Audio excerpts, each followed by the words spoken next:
So I'm Peter's colleague, Seth Grimes. I'm Maryland organizer, and this is a preview of the 2024 Maryland legislative session.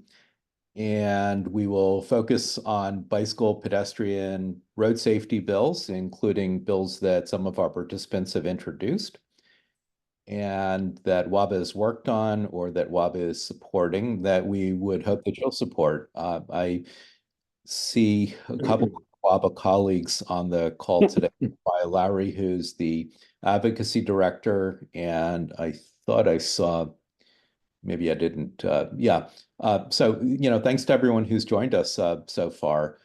We're going to aim for an hour. We have a lot to cover, but we do want to have interactivity, questions, discussion to the appropriate extent. I'll turn it over to Peter in a moment, but I am a Maryland organizer. WABA covers Montgomery and Prince George's counties in Maryland. We work with the counties and the municipalities in the counties, and then we also work with the state legislators and Maryland Department of Transportation. As part of our efforts, we focus on state roads in the counties because those are the most dangerous roads in terms of deaths and serious injuries, especially in Prince George's. That's my particular job. And then I'll turn it over to Peter, who is chair of Bike Maryland, to talk about the statewide effort as well as the work that he does at WABA.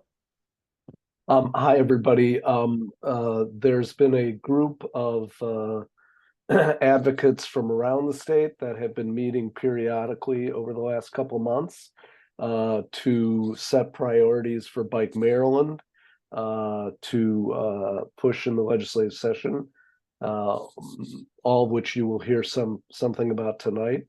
And I'm really excited to see all of you, and we hope we can engage you during the legislative session itself.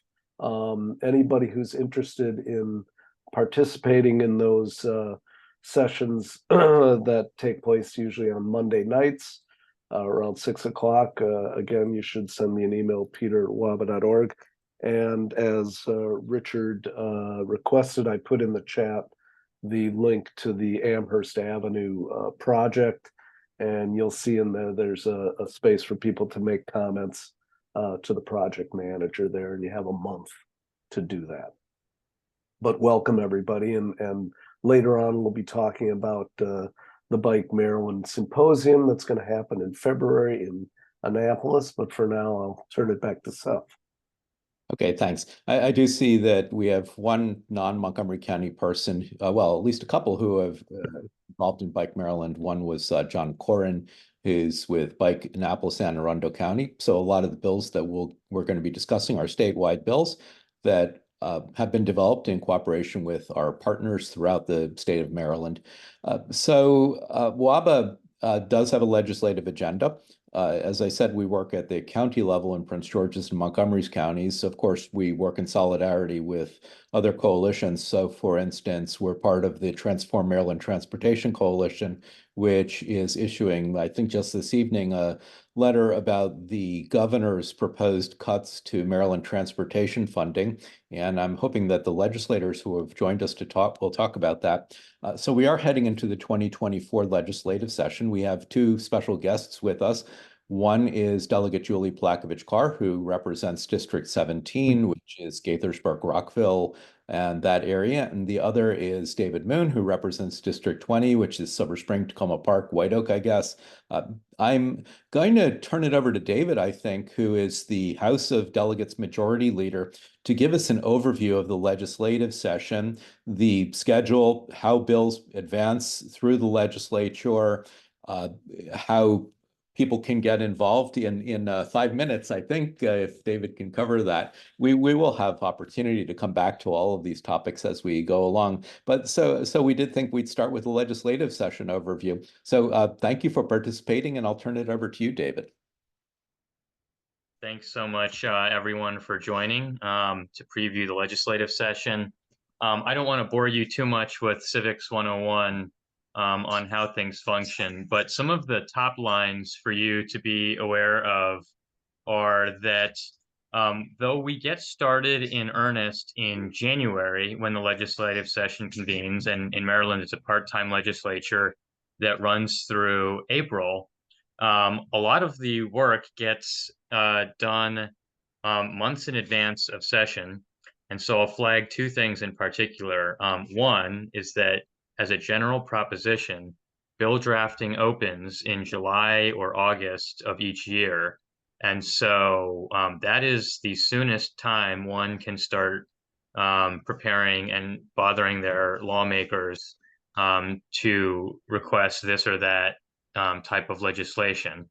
And though we have until some time into the session to actually file and introduce bills, after several years of experience in Annapolis, it is my, and I'm sure data would back this up, it is my conclusion that the earlier you get a bill filed and get a hearing, the better your chances. You just don't, everybody, there's a log jam of bills. And so just as, it's just better to be prepared and try and get as much of it done up front. And so these days, I don't mess around trying to get a gazillion co-sponsors on every bill. I just get a couple and stick the thing in so that I can try and get an early hearing because of that, the speed seems to matter more. The lawmakers have far more attention. We have very few bill hearings in January, and so your issue will get a fair and full hearing. In March, when we're dealing with all of the world's problems on a deadline, not so much. So that's to me one of the biggest takeaways. The next bit of how that relates to the calendar is that we are allowed to introduce statewide bills, and we are also able to introduce bills that only impact our county. And in Montgomery County, we are a bunch of nerds. And so if you have a bill that only impacts Montgomery County, it has been longstanding practice that we have a whole nother set of processes and steps that that bill has to go through. So a county bill, if it gets the thumbs up from your county's lawmakers, for the most part, it gets what we call local courtesy. And so the rest of the lawmakers from other counties, whether they like your bike lanes or not, are expected to fall in line and vote for Montgomery County's request for whatever culturally unusual thing it might want that the other counties think is unusual. School board voting rights is a classic example. We were one of the early counties, and a lot of other lawmakers said, I don't like this. I don't want it in my county. But ultimately, folks fell in line and gave students school board voting rights in Montgomery County, and it was voted on by the rest of the lawmakers. So for this year, that process is already underway. Our very capable delegation chair, Julia Palakovich Carr, has already led our local bill hearings. So again, though bill drafting opens in July, the legislative session formally runs January to April. If it's a county-only bill, you get a better shot if you can convince your county's lawmakers, but that process begins much earlier, and you start to have hearings in the fall prior to the legislative session, which we have already done. So if you want to work on a Montgomery County bill, you can still do it, but then you got to go in front of everyone and request permission because it's late.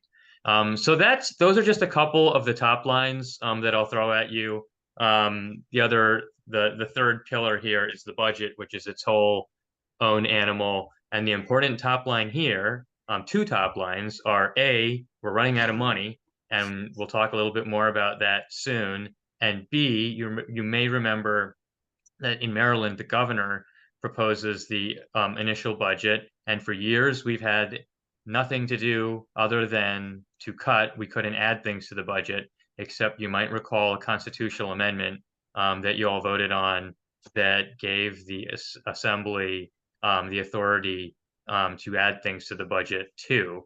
So had we money to spend, it would have been very interesting to have that new power, but with less money, I assume they're going to want to exercise great discretion in how that power is used. So with that, I will let it run onto the program, but I'm happy to talk more and answer any other questions about nuts and bolts of process in Annapolis. So why don't we invite Delegate Palakovich Carr to see whether she has anything to add about the overall session? And then since Delegate Moon introduced the delegation process, maybe you could speak about that as the chair. Certainly. Well, good evening, everyone. Great to be with you. I love being among groups of bicyclists because I am myself a bicyclist, mostly recreationally, but occasionally I do run errands on my bike. We're a single car household, so use lots of non-car modes of transportation to get around. Yeah, so as Delegate Moon mentioned, we are knee deep in the Montgomery County House delegations bill process for this upcoming session. All of our local bills that have been approved by their sponsors to date have already had their bill hearings. We just wrapped those up about a week ago.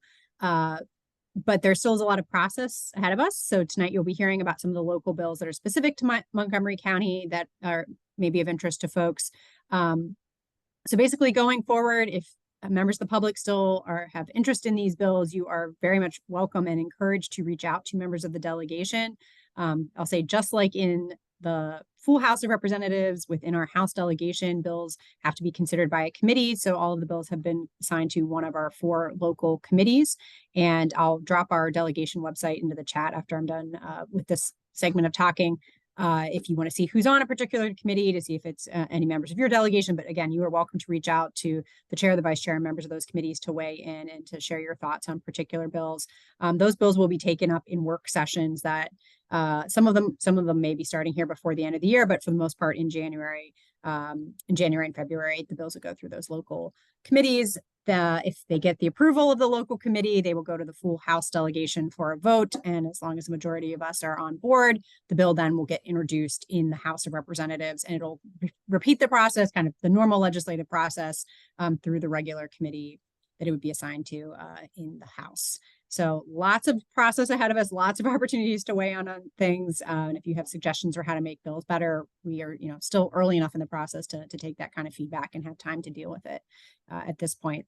I will note that in Montgomery County, we do have a separate House and Senate delegation. So if a bill does make it, a local bill makes it through our House delegation, through the House, full House of Delegates, it repeats the process over on the Senate side. Our Senate delegation, because they're smaller, doesn't hold their own bill hearings, but they do meet as a delegation to discuss bills and vote on them before the bills would proceed in the Senate.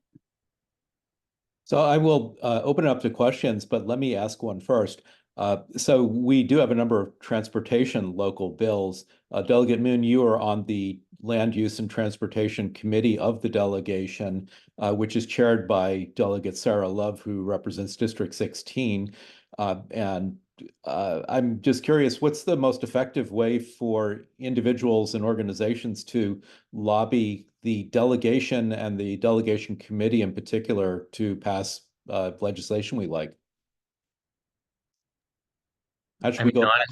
Honestly, my experience on the land use subcommittee, and to be clear, it seems not all of the land use bills per se are going to that committee. I think that some of the topics can, by overlap, end up in the other committee. But at least on my committee, I mean, these are very small committees. So this is why the local bill process is a very interesting one.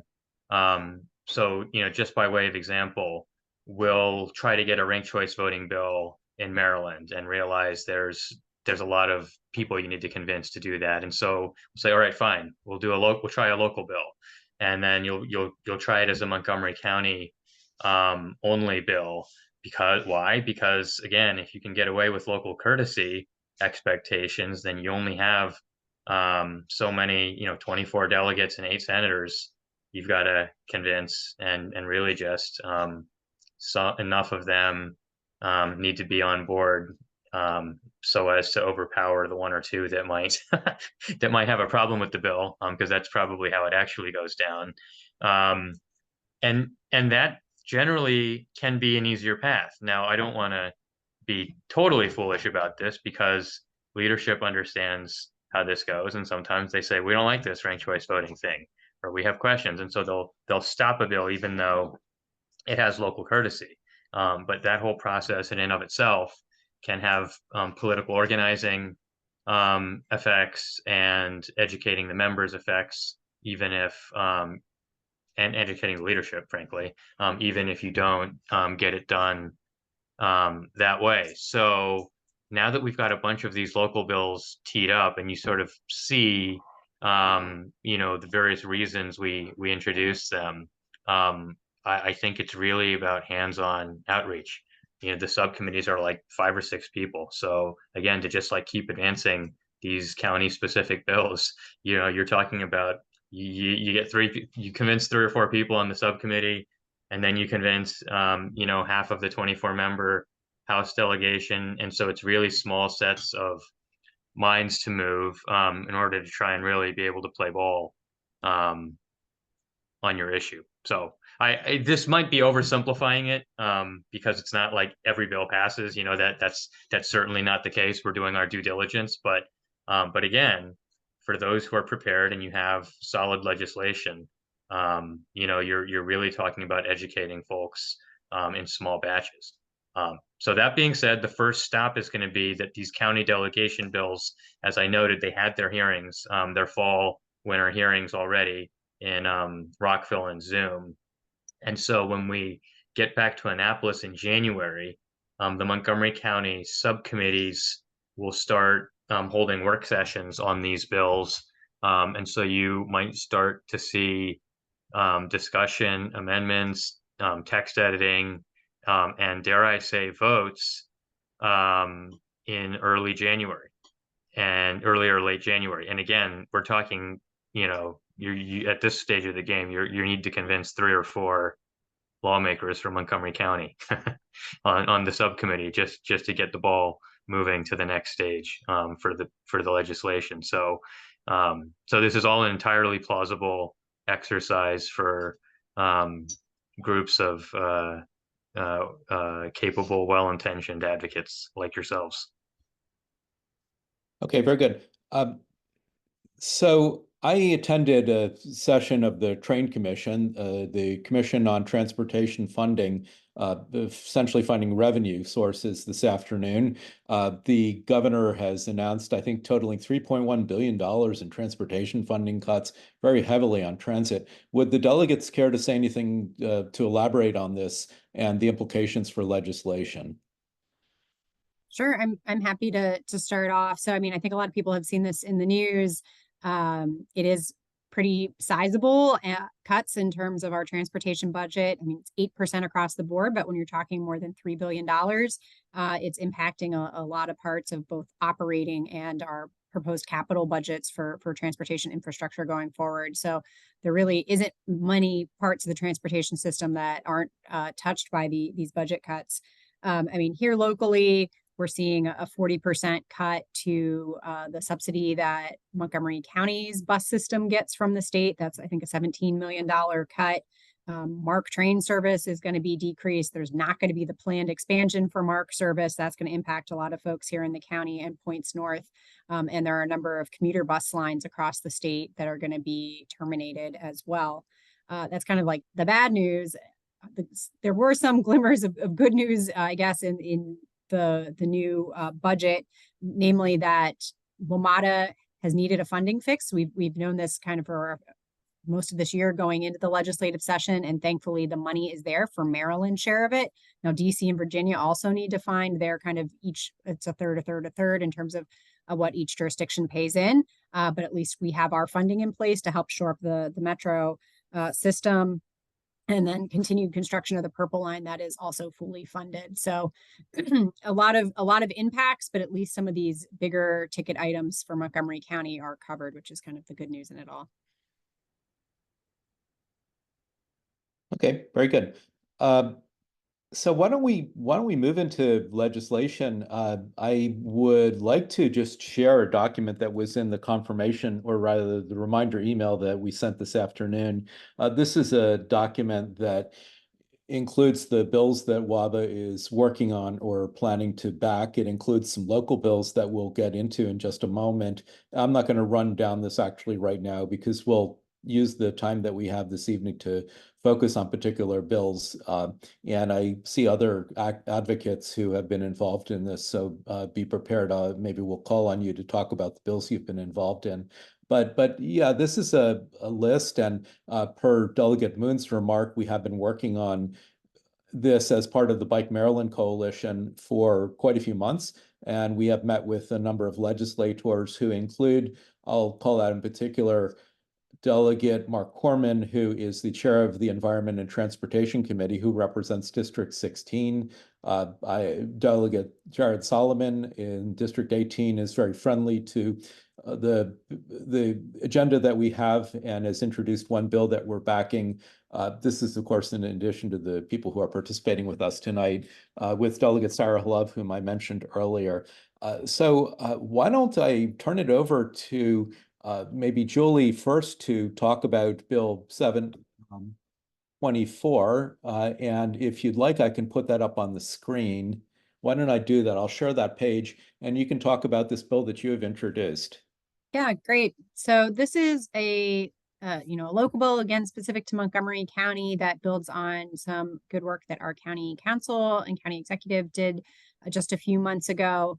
So we know Montgomery County was an early leader in Maryland and nationally in adopting Vision Zero, our goal of no roadway deaths or serious injuries. And a few months ago, the county council unanimously enacted a new local law that applies to county roadways and trying to make certain county roads and more urban and developed parts of the county safer for pedestrians and bicyclists by prohibiting right turns on red and also ensuring that at crosswalks that there's a leading pedestrian interval, or basically a head start for folks to get across the roadway before traffic gets a green light.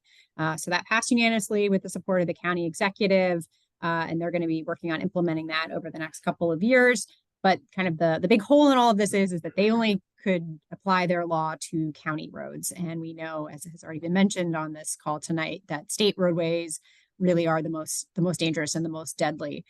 So the local bill that's up on the screen now would basically mirror the provisions we just talked about that the county has adopted and do it on state roadways in, again, more built up areas in Montgomery County. Now, I will tee up that, we're already kind of going back and forth with the State Department of Transportation about the bill, about kind of what the cost is, what implementation would look like. I'm going to be meeting with them again next week. So I have a feeling this is a bill that's going to continue to evolve as we continue these conversations.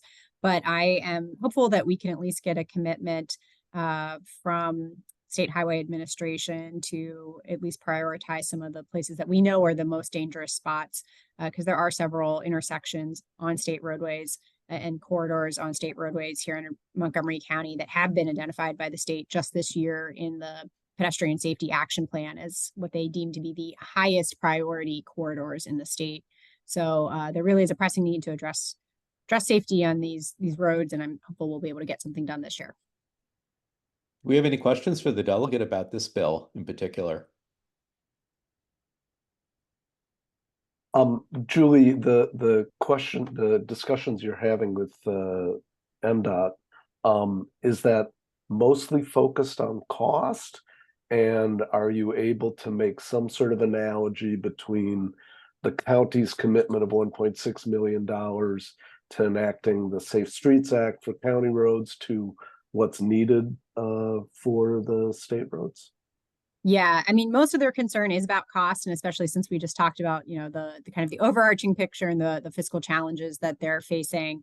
They've also raised some issues about, like, are we trying to jump the queue basically in terms of the regional prioritization process for things? So I'm trying to think a little bit creatively in terms of this, and hence my reference to the Pedestrian Safety Action Plan, because that is a statewide document. And so I'm already trying to think, like, okay, is there a way maybe we don't make this about Montgomery County? Maybe it's not a local bill, but just trying to get them to actually implement the things that they said that they should implement, even if it ends up being kind of a statewide step for now. So we'll see where this goes.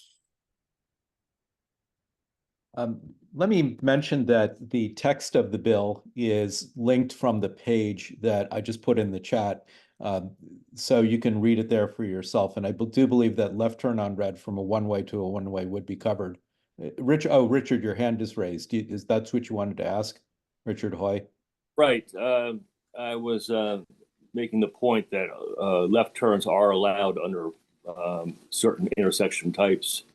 So this policy ought to be,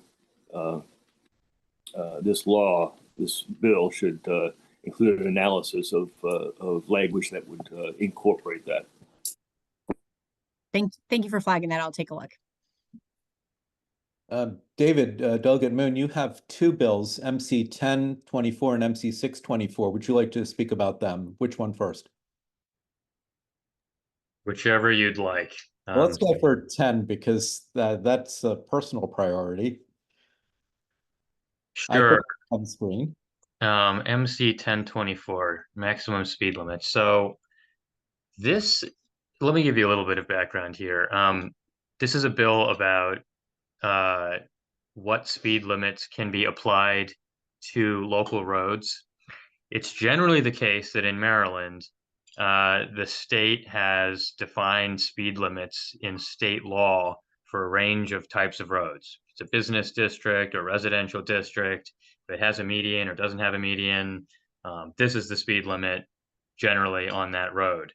And so a number of years ago, as Montgomery County was beginning its early Vision Zero policy explorations, there were a group of advocates, and I believe Councilmember Reamer were trying to get the ability for Montgomery County to diverge from the state speed limits on its own roads in an effort to lower speed limits where appropriate.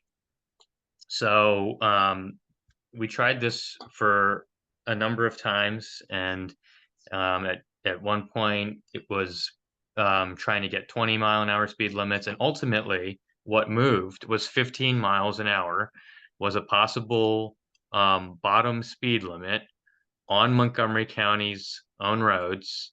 And the assembly put in a couple parameters. First, that there couldn't be photo enforcement used on those roads with the lowered speed limits, and that a traffic and engineering study needed to be conducted before those limits could be changed. So that's what was put in and became law. For a few years now, we've had this. And it also added cities to this new law, so that cities on their own roads could also conduct a study and lower the limit to as low as 15 miles an hour. So again, the bill this year is trying to remove the requirement that a study be conducted before these limits can be lowered. And part of the reason for that is what first was Montgomery County trying to lower its speed limits has now spread to Prince George's, Baltimore, and a number of other jurisdictions also seeking the same power, and some of them seemingly being granted this power without the need for a traffic and engineering study. So that's some of the backdrop. The county, meanwhile, has said, "Oh, now that you're putting this bill in this year, we'd like you to take another crack at removing the ban on photo enforcement." So this is the policy conversation as it stands. Part of the backdrop too is, in jurisdictions where they've already done some sort of planning or analysis for the roads and corridors that includes a contemplation of speed limits, a complete streets plan or other sort of functional master plan, that it arguably you don't need to do an individual road study every time you do this. So that's where this is. This can be very testy. It's been testy every time we bring this bill. Any version of this bill that comes up over the years gets the sort of usual discussion about being anti-car and anti-driver, and 15 miles is very unreasonably low, things of that nature. So So just be forewarned that this is often not an easy policy dialogue. And the other warning I'll give you is I've also had some government officials who deal with traffic and engineering requests say that they reach out and tell me behind the scenes that they like some standards to be in place so that when residents come to them with a request for every road, they can make some, determination as to what's appropriate and what's not. So this will be one where I think we ought to have an interesting work session in the Montgomery County subcommittees. And so if you're interested in this topic and want to be helpful, that'll definitely be a place to try and submit expert information and such for members to better understand this topic. I'd like to add to comment that there is a precedent in Maryland law, which is that Baltimore may lower its speed limits without doing an engineering and traffic investigation. And according to Delegate Regina Boyce, who is now the Vice Chair of Environment and Transportation, that was because Baltimore had a complete streets plan in place. And Montgomery County now has an equivalent plan in the form of the county's Complete Streets Design Guide that does suggest that 5 different types of roads in the county, primarily residential, be targeted for 20 miles an hour speed limits. So this was put forward by the county planning department, Montgomery Planning, and it was accepted by the county council, which makes it county policy. So, there's some context there. Are there any other questions without getting into a debate, noting one of the comments in the chat about this? Any questions about this bill in particular? David, who should our advocacy efforts focus on the subcommittee that's taking up this bill, or who? Yeah, that's probably about right at the moment. Though ultimately, expressing your opinion to the whole of the Montgomery County delegation is never an unwise thing to do, since one way or another, if the matter is likely to get before folks, and so we just need to scratch together again a majority of the county house members and senators. Okay, thanks. All right, and Delegate Moon, you also have Bill 624. I've put that up on the screen. Yeah, sorry, this one's been driving me crazy. This is about those school bus cameras that we have in Montgomery County. We were one of the early jurisdictions to do this. And the policy proposition is simple enough. When the swing arm comes out on a school bus, and we now have them on every bus in the county, there's a private vendor that the county is contracted with, and there's a 60-40 split for the proceeds. And as the swing arm comes out and you don't stop, you get a $250 ticket. Now, the interesting policy scenario I've come across is that if the road has a median on it, you don't need to stop for the school bus on the opposite side, because we've deemed that road is engineered to be safe, I guess, in that circumstance. But if there's no median and the same bus stops there, all lanes must stop. And so it's an interesting situation when you're on Colesville or 16th Street or something like that, and it's an 8-lane highway, state highway in rush hour, and they've decided to put a school bus stop there. And so I've encountered these school bus stops in my district that are yielding $1 million of fines a year. And the numbers of infractions at these sites are going up every year. And so the enforcement itself is not reducing the number of dangerous interactions for these school kids and the passing vehicles. And I started to ask, well, how much does a raised crosswalk or a flashing beacon here cost? You're raising $1 million of fine revenue based on a dangerous bus stop here every year. And it appears to be the case that none of that money is being put back into engineering solutions to make these bus stops safer. So that's the fundamental problem. And the more I've dove into this, you realize other things like The county's collecting the revenue, but the enforcement is on state highways. So the county doesn't actually have any ability to engineer changes on state highways anyway. So of course they're just going to pocket the money and hope state highway gets around to doing something about it. So there's lots broken here, and I'm trying to connect the dots so that we put safety first. So I have a few bills, and this is one of them. This one tells the county that we're going to take the pro rata share of fines generated from school bus cameras on state highways and use them for pedestrian safety improvements on state highways. There are a couple others I'm looking at about better locating the bus stops and forcing other engineering changes onto these dangerous intersections. But again, if you just stand with the fundamental proposition here, state law says if we put a median divider on the road, it's safe and we don't ticket you. But if you don't put a median divider there, it's not safe and you get tickets. Well, guess what? That means in my community, I want medians on the roads because we say that that's safe. And that's in fact borne out by studies. So that's the end game here, to get engineering solutions built onto these roads using the fine revenue that we're generating and that currently is just going into the county general fund. We have any questions about this bill? Hearing none, I will bring up another bill that the sponsor is not with us. This is a similar bill, MC 1524, introduced by Delegate Jared Solomon from District 18, that would allocate the revenues, the net revenues, that is after costs from speed cameras to the high-risk highways. Those are going to be principally state roads in Montgomery County. The logic is that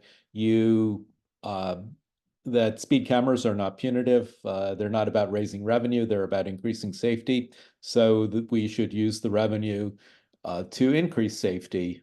So there's the logic there. I'm sure that Delegate Solomon and all of the co-sponsors who are listed here, who I see include Delegate Palakovich Carr, but not Delegate Moon, would love your support for this bill. I don't have anything further to say about this. So I'll remind you that we have a whole suite of bills. It is these local bills. I mentioned a Prince George's County local bill in the chat that would allow cameras at at traffic control devices that can be construed to be stop signs, but also crosswalks. That was a reaction of the death just a few weeks ago of two children walking to elementary school in Riverdale Park.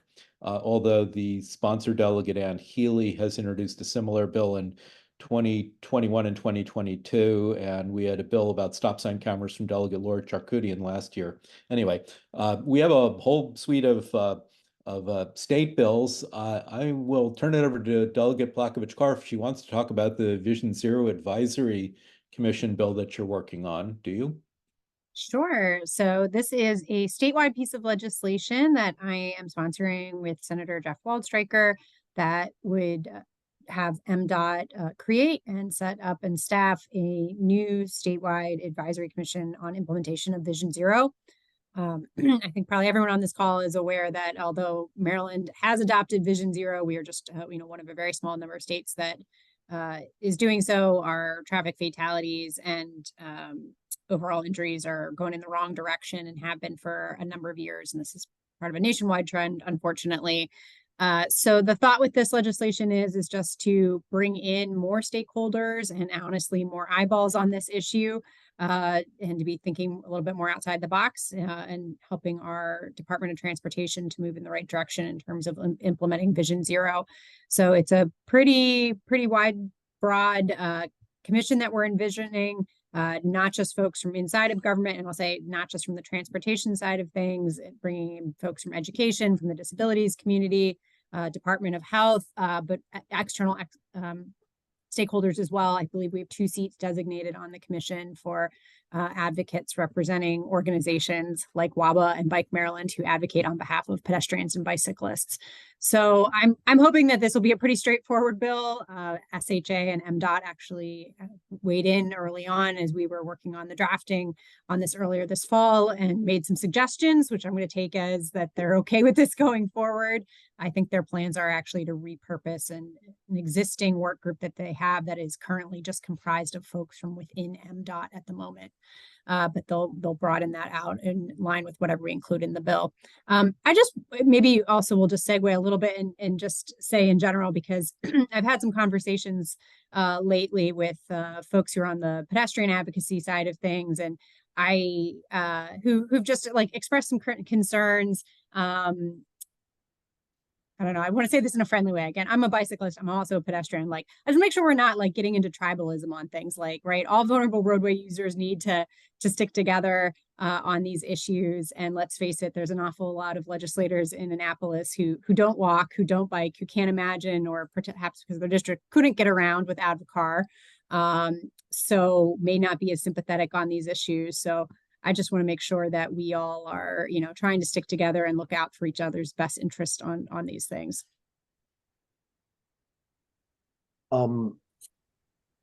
Julie, have you heard anything from SHA in terms of fiscal note or cost of the advisory commission? Yeah, I don't think it's a concern. They said that they could staff it internally, so.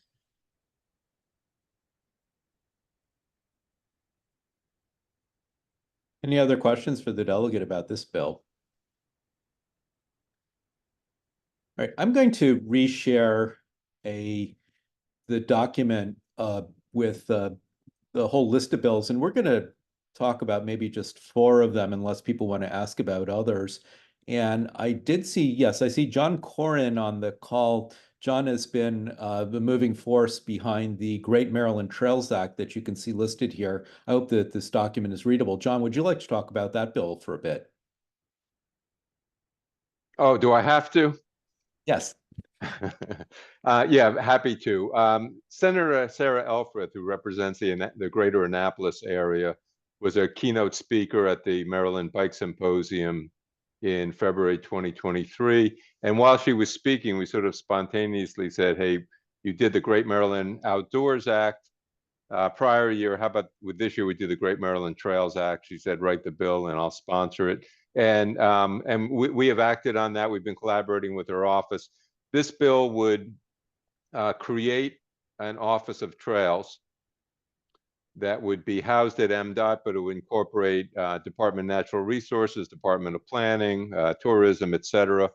It would establish an inventory of trails across the state, both state trails and local trails. It would look at all the trail network plans we have on this call. For example, Callie Crumpos, Capital Trails Coalition. We have our Anne Arundel Trail Network. Baltimore's got their Baltimore Greenway. We would create a Maryland-wide trail network plan that would knit all these local plans together and seek funding opportunities for all of this. The bill would stop short of actually saying, and let's allocate $50 million towards trail building, because in light of the fiscal challenges, that just wouldn't fly, especially in this year. So this is to at least stand up the Trails Office, inventory the trails, and establish a trails plan. It would also create a Trails Advisory Commission. I have to apologize. I see I jumped the gun a bit in the write-up. Delegate Regina Boyce is not yet confirmed as the cross-filer here. We're actually having a conversation with her tomorrow. Questions or comments about the Trails Act? All right, let's move on to the next bill on the list, the number 2, maintenance responsibility. And here I saw Jeff Lemieux is logged onto the call. Jeff, would you like to talk about the maintenance responsibility legislation? Sure. Thanks, Seth. Although after tonight's discussion, I'm wondering if this should have been a local bill for Prince George's County. We can talk about that at our next meeting.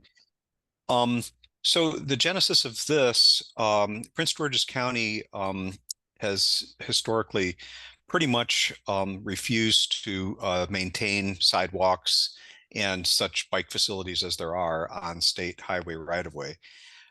There's a clause in the code, I'm going to pull it up here. It says, after sidewalks are constructed under this section, they should be maintained and repaired by the political subdivision in which they're located. And then there's another clause that also talks about bicycle pathways. And so we're hoping to strike those two clauses, which would end what SHA has been telling us is their prohibition on doing maintenance of their own sidewalks and bicycle pathways. But the real reason this came up was it became a bottleneck when we were trying to get a trail built here in Prince George's, because they wanted our local jurisdictions to sign off on maintenance before they'd even start a feasibility study. So we want to strike these clauses. That will make it more vague who's ultimately responsible for maintenance. We have since talked with SHA informally, and they've told us that this is really a Prince George's County problem, that other counties have worked out agreements for maintenance of sidewalks and bicycle pathways more amicably than our departments. So the bill is going to be sponsored by Ann Healy, who's on the Transportation Committee, and our other two District 22 representatives will be co-sponsors, Nicole Williams and Ashanti Martinez. And the Senate bill is supposed to be introduced by our Senator Alonzo Washington. Great. I will differ from you on one point. A maintenance responsibility bill was actually on MCDOT, the Montgomery County Department of Transportation's legislative request list, and it was filtered up through the county executive, Mark Elrich. So it is a Montgomery County administration request as well. They would prefer to see a bill that actually directly assigns responsibility for maintenance to the SHA instead of leaving it undefined as Delegate Healy's bill will. But this is a Montgomery County legislative request as well. Okay, well, maybe SHA was exaggerating slightly when we spoke, or maybe I misunderstood. We're talking to SHA, as are you. So we our discussions with the Maryland Department of Transportation, the State Highway Administration, and other agencies are aimed at getting non-opposition to these bills, even if we can't get their support. Sometimes they'll file an informational letter, which is viewed as non-opposition. I see Richard Hoy's hand up. You have a question or a comment? This bill is, or this effort is something that I have been engaged in for quite a while. And there are some really a great many missing elements to the bill and this discussion. I'll just point out some topics rather than go into detail. The head of sidewalk maintenance for State Highway in District 3 told a group of us recently that 50% of the maintenance workload of the state on the roads in Montgomery County in particular could be eliminated by adjacent property owners complying with the current laws on maintaining brush and the other obstacles removed from the region of the sidewalks. So we have a greater problem than assigning the job to a state or county. It's either way, it's unaffordable, and we're always chasing our tail. We need to use the tools that we have available to maintain the sidewalks, which includes education and enforcement of current law. Secondly, we need design guidelines that are clear and consistent among agencies about what is a clear sidewalk, what shy distance removed from the sidewalk is necessary. That's not at all clear or consistent. And my frustration as a cycle commuter is riding on a road that is being resurfaced, that has been milled and will be in that state for typically months. And the sidewalk is not usable because it's fallen into disrepair. So making a requirement that before any resurfacing or other major work of that nature is done, that the sidewalk is brought up to standard. So those are my comments. I have more, but that's also on snow removal. We need laws or language guiding the maintenance of snow removal to preclude the snow being rammed into the street corners of state highways.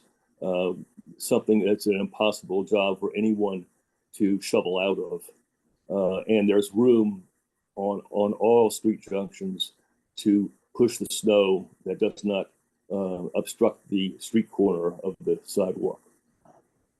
Thanks. You know, my kids went to Montgomery Blair High School and to Northwood High School in Montgomery County, both of which are on University Boulevard, which is a Maryland State Highway. And the State Highway Administration, when we did have snow in Montgomery County, which we didn't last year, was notorious for shoveling the snow off the road onto the sidewalk, making it impassable for anyone, including kids who might be walking to school.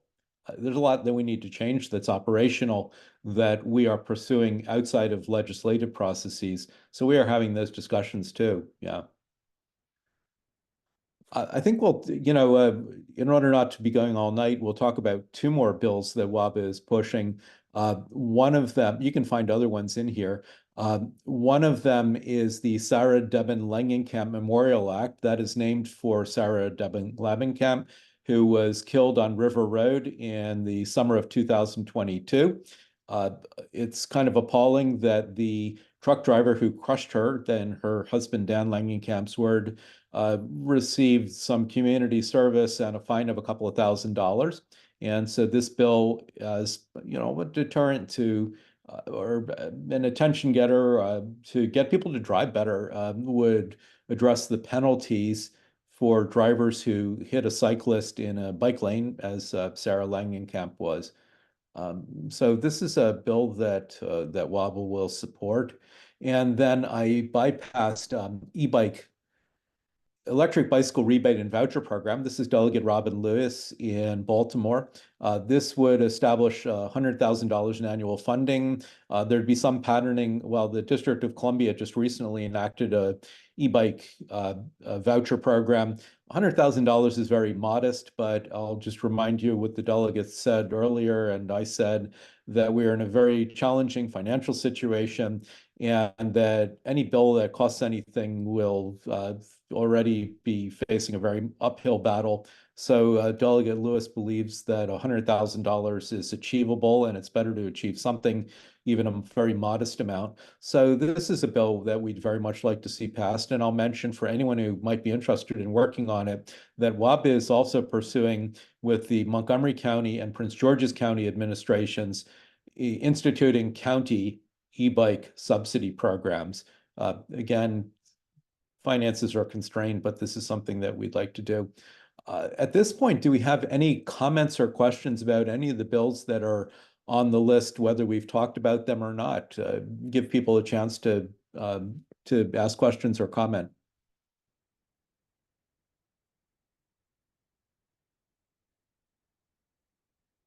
Well, if not, Jeremiah, you have your hand raised.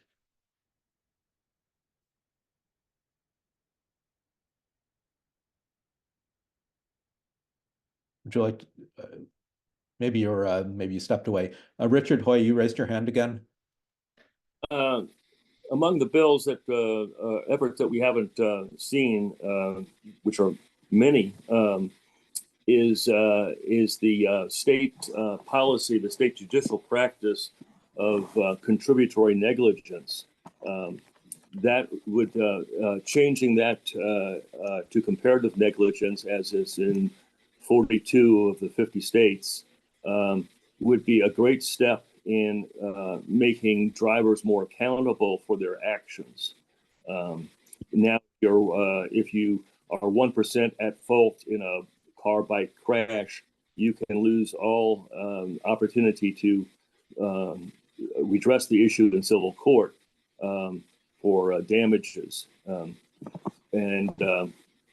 That, and along with the recent tragic situation with Sergeant Kep, Montgomery County Police, who was struck and lost his legs by a maniacal driver, shows that we need state laws that take car driving behavior into much more definitive criminal behavior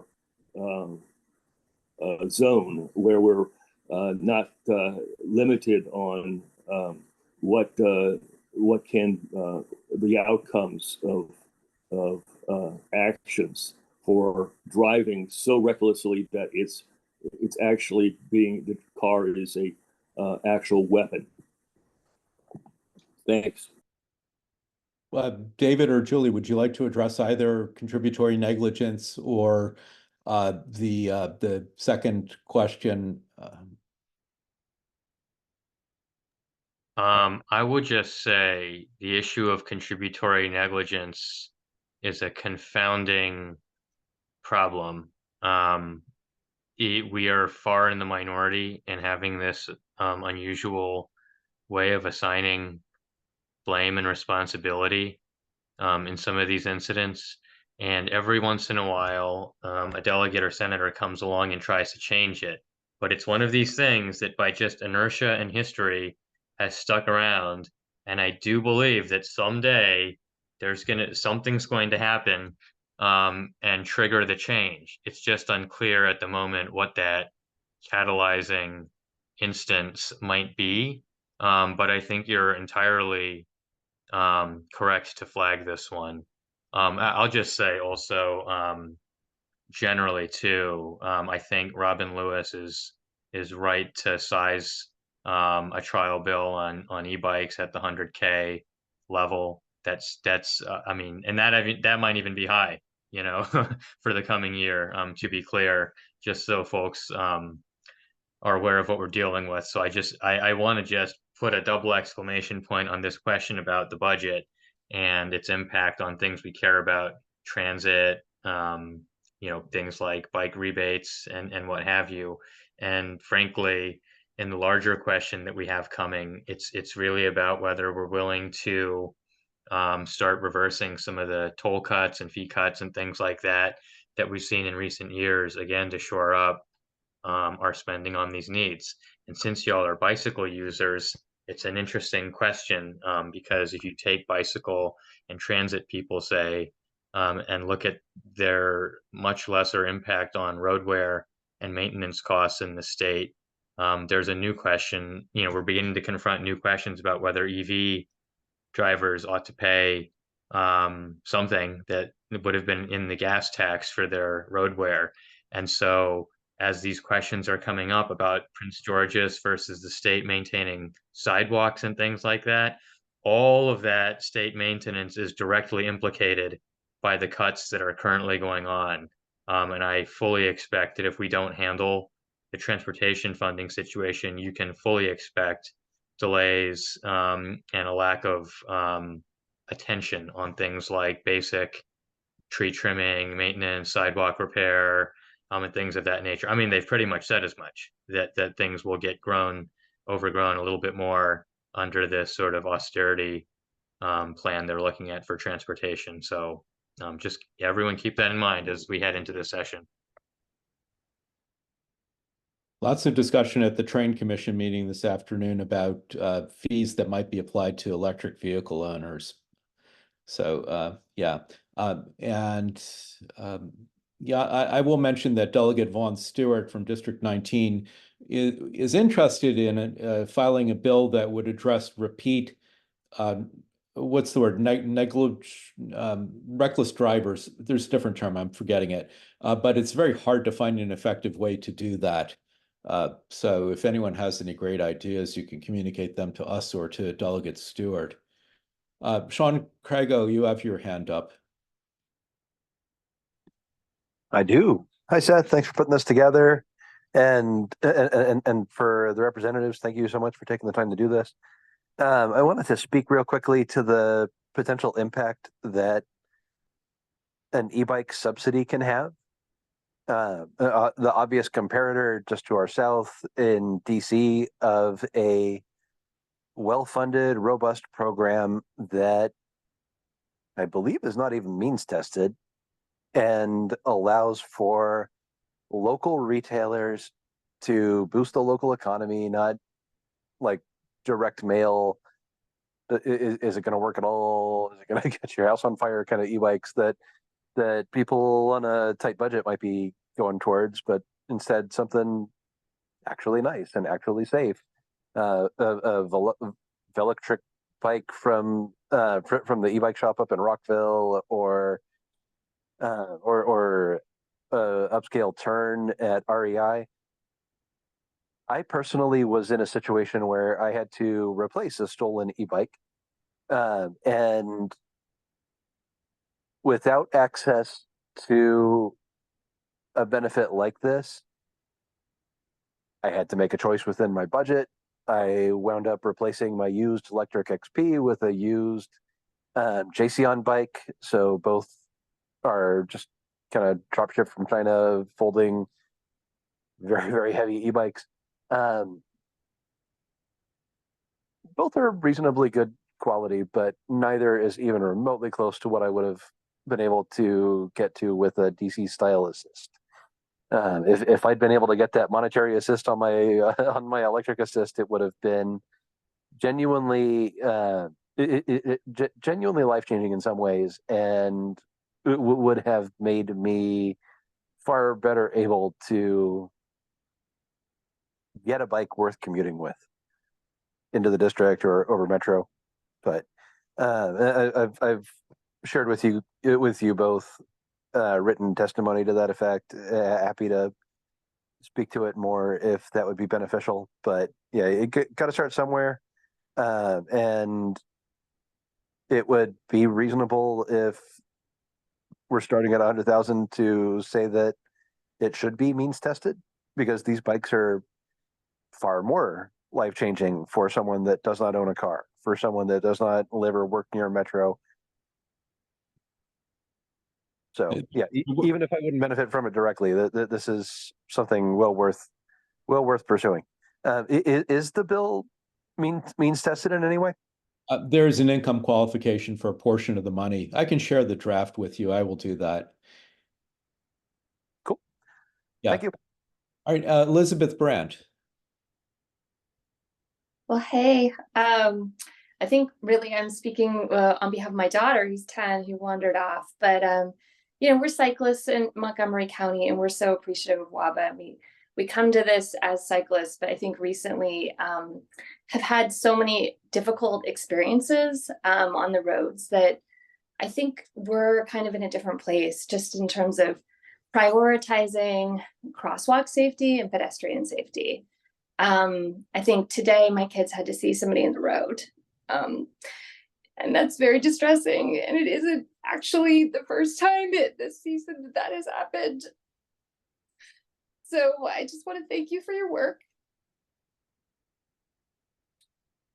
And I'm sorry to be upset on the phone, but I also really want to just emphasize how important this is and that we are here to help with the work. I think that whatever you do for bike safety, it will help our children as well, and all people who walk and get around. And I think there's a need for some accountability in terms of driving being a privilege. And it's not one that we're really respecting in the way that we need to. So thank you very much. Elizabeth, I don't think you have to apologize for being upset. There's been several crashes in the area that have happened just in the last week or two. I was speaking to somebody whose 55-year-old mother was going to her job as a lunch lady at an elementary school in Prince George's County. And just because she was crossing Riggs Road in a crosswalk, she ended up paying the price of her life. So, if you want to talk about this more, feel free to reach out to me. But I think that these are the issues that all of us are increasingly focused on, including the delegates who are here tonight.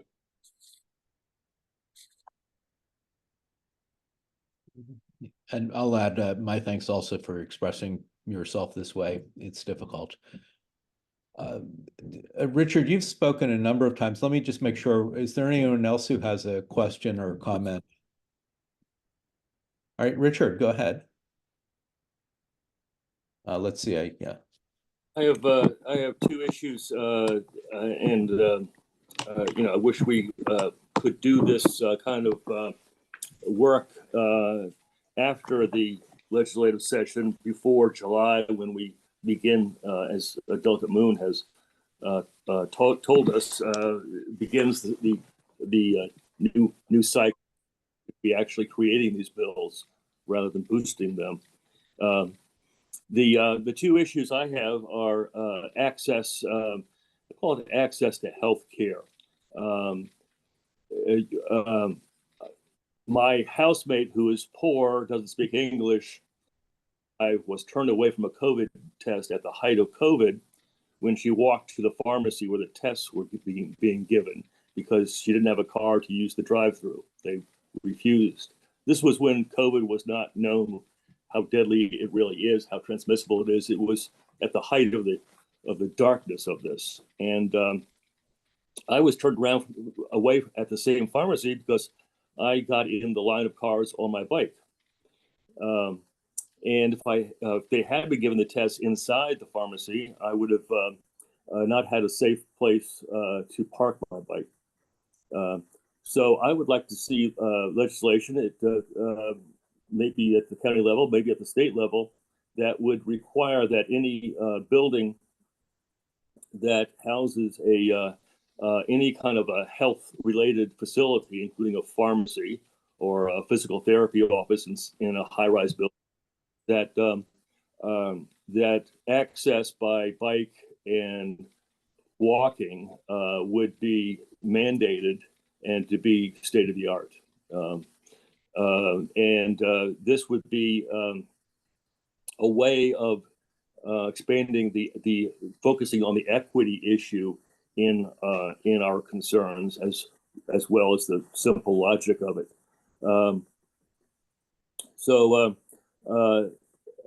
That and the other issue is safe routes to school. There's a program in Oregon, I believe now, that provides a way of paying people to leaders of walking school buses and bicycle buses.